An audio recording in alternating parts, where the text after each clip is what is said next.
तो आइए देखते हैं घातांकों के नियम पर आधारित इन सवालों को कैसे सॉल्व किया जाता है।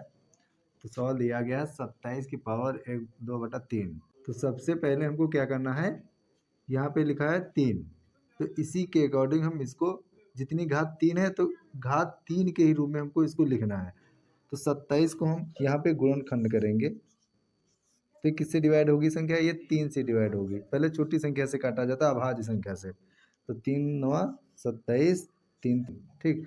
तो कितना आया, 1 2 3, 3 आया 3 बार, है ना। तो घातांक रूप हो गया आपका 3 घात 3, ठीक। अब लिख लेते हैं जो भी पावर पहले दी गई थी 2/3 लिख लिया। अब देखो यहाँ पे घातांक का नियम लगाओ, ए एम की घात एन, तो क्या हो जाती है, ए की पावर एम एन, मतलब घातों की गुणा हो जाती है। तो यही बस कर लेना है, 3 3 की घात 3 गुणे 2/3। अब देखो ये 3 इसके गुणे में, ये है भाग में, तो ये हो जाएंगे डिवाइड, 3 3 हो गए डिवाइड। तो आपका बचा 3 की घात 2। अब इसका 3 की घात 2 क्या हो जाएगा, 3 2 का 9, इसका स्क्वायर हो गया, ठीक हो गया। तो आइए दूसरा सवाल समझते हैं इसी नियम के आधार पर। तो क्या है, पहले हम ब्रैकेट की जो भी संख्या दी गई वैसे ही लिख लेते हैं, ठीक है।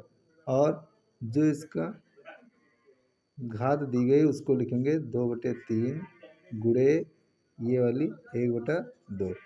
इसमें को क्या, घातांक रूप में संख्या दी गई, इसीलिए हमने घातों की गुणा कर लिया डायरेक्ट। अब देखो इसमें क्या है, ये 2 गुणे में, ये भाग में डिवाइड हो जाएगा। तो यहाँ पे 216 की घात बचेगी आपकी सिर्फ 1/3।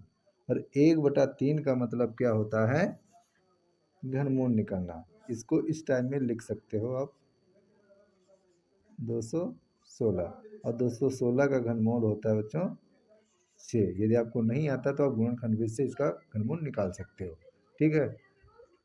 तो इन सवालों को आप स्वयं करके देखो और कमेंट में बताइए आंसर कितना आया।